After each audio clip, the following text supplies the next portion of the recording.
ईश्वर की अग्नि, ईश्वर के सेवक के रूप में हमें वास्तव में उनसे जुड़ा होना चाहिए। केवल इस संबंध के माध्यम से ही हम सही ढंग से, सटीक रूप से, पूरी तरह से समझ सकते हैं कि ईश्वर के सेवक के जीवन और सेवकाई में क्या चाहता है। उदाहरण के लिए, जब हम किसी बीमार व्यक्ति के लिए प्रार्थना करते हैं, तो क्या ईश्वर चाहता है कि वह ठीक हो जाए या नहीं? या उपचार धीरे धीरे होना चाहिए? और यह एक ऐसा प्रश्न है जो बहुत से लोग लंबे समय से पूछते आ रहे हैं। हम ईश्वर की आवाज को उन आवाजों से कैसे अलग कर सकते हैं जो ईश्वर की नहीं है? सबसे पहले, ईश्वर की आवाज कभी भी बाइबल का खंडन नहीं करेगी। इसलिए हमें ईश्वर के वचन को सुनना चाहिए। उदाहरण के लिए, अगर हम अपने कान में कुछ ऐसा सुनते हैं, मेरे बच्चे, पीछे मत हटो। इससे पहले कि वे तुम पर हमला करें, पहले वार करो। उन्हें मारो, उन्हें सबक सिखाओ। यह निश्चित रूप से ईश्वर की आवाज नहीं है। दूसरा, ईश्वर की आवाज निश्चित रूप से शांति देगी। हालांकि, शांति की यह भावना हमेशा एक विश्वसनीय संकेतक नहीं होती है। अगर किसी व्यक्ति की खुशी और प्रसन्नता सांसारिक चीजों से आती है, जैसे भौतिक संपत्ति, सुविधाएं और मनोरंजन, तो उनकी शांति की भावना एक भरोसेमंद माप नहीं हो सकती है, और चीजें अक्सर अस्पष्ट हो जाती हैं। लेकिन अगर कोई व्यक्ति ईश्वर के साथ संगति में है और अब भौतिक चीजों, सांसारिक सुविधाओं और मनोरंजन से बंधा नहीं है, तो उसकी आंतरिक शांति एक विश्वसनीय संकेतक बन सकती है। उस स्थिति में, जब वे कोई आवाज सुनते हैं, तो वे समझ सकते हैं कि यह वास्तव में ईश्वर की ओर से है या नहीं। तो, हम ईश्वर की आवाज को सही, पूरी तरह और स्पष्ट रूप से कैसे सुन सकते हैं? हमें बाइबल का अध्ययन करना चाहिए, क्योंकि ईश्वर इस बाइबल के बारे में नहीं बोलेंगे। हमें ईश्वर में आनंद और शांति के सच्चे स्रोत के रूप में आनंद लेना चाहिए।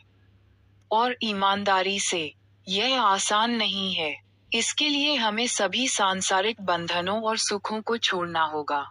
इसलिए, एक पादरी या ईश्वर के सेवक के रूप में, यह आवश्यक है कि उन्हें ईश्वर के अलावा किसी और चीज में आनंद न हो, क्योंकि उन्हें ईश्वर से संदेश को सही मायने में समझना चाहिए जिसे उनके लोगों तक पहुंचाने की आवश्यकता है। तीसरा, हमें विश्वास होना चाहिए। इसके लिए हमें ईश्वर की उपस्थिति के माहौल का आनंद लेना सीखना होगा। अगर कोई यह नहीं पहचान सकता कि कोई माहौल ईश्वर से है या नहीं, तो वह वास्तव में आस्था नहीं रख सकता। हमें यह महसूस करने में सक्षम होना चाहिए कि कोई चीज ईश्वर से है या नहीं, यह उसकी उपस्थिति लाती है या नहीं। उदाहरण के लिए, जब हम किसी कमरे में जाते हैं, या किसी चर्च में, तो हमें ये समझने में सक्षम होना चाहिए कि वह स्थान ईश्वर को प्रसन्न करता है या नहीं।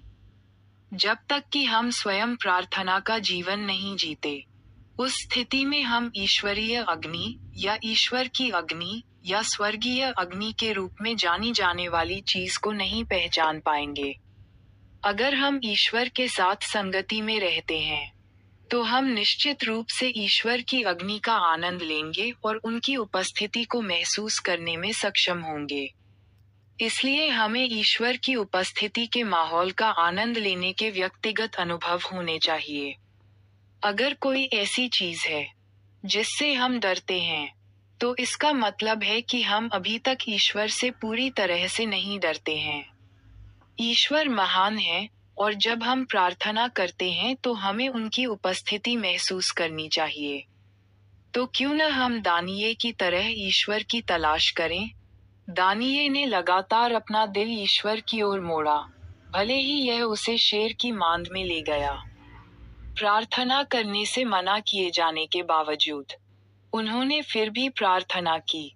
हम उसे इस तरह क्यों नहीं खोजते, जब तक कि हमें परमेश्वर के चेहरे की कल्पना न करनी पड़े, क्योंकि हम पहले ही अपने दिलों में गहराई से उसका सामना कर चुके हैं।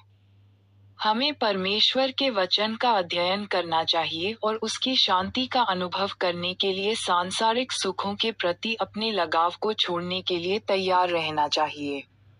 हमारा विश्वास परमेश्वर की उपस्थिति का आनंद लेने में सक्षम होना चाहिए। अगर हम अपना समय बर्बाद करते हैं तो ये बहुत बड़ी बर्बादी है। ईसाई धर्म केवल रविवार को चर्च जाने या सप्ताह के मध्य में प्रार्थना सभाओं में शामिल होने के बारे में नहीं है। ये जीवित परमेश्वर के बारे में निरंतर जागरूकता में रहने के बारे में है।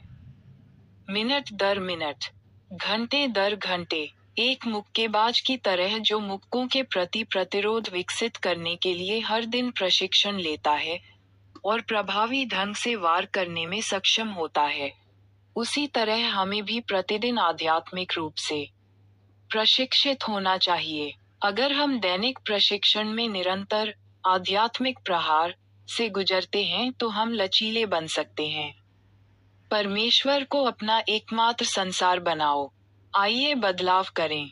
इसीलिए हमारे पास 24 घंटे परमेश्वर की उपस्थिति में नामक आंदोलन है। हम ईश्वर के साथ अपने रिश्ते को गंभीरता से लेना चाहते हैं, सिर्फ रविवार को ही नहीं, बल्कि हर दिन हर मिनट। यहीं पर हम ईश्वर की उपस्थिति को सही मायने में महसूस कर सकते हैं।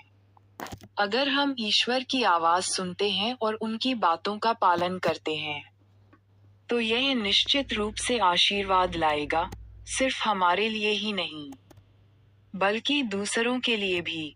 ईश्वर कभी भी हमारे और दूसरों के लिए बिना किसी उद्देश्य के नहीं बोलता। किसी के लिए ईश्वर की आवाज को सिर्फ दिखावे के लिए या किसी अर्थहीन चीज के लिए सुनना असंभव है। जब ईश्वर बोलते हैं, तो उनके शब्द हमेशा हमें आध्यात्मिक रूप से परिपक्व बनाने का काम करते हैं और दूसरों को भी बढ़ने में मदद करते हैं। अगर हम ईश्वर के साथ संगति में रहते हैं, तो हम निश्चित रूप से ईश्वर की आग का आनंद लेंगे और उनकी उपस्थिति को महसूस करने में सक्षम होंगे। यह निश्चित रूप से हमारी आध्यात्मिक परिपक्वता के लिए उपयोगी होगा।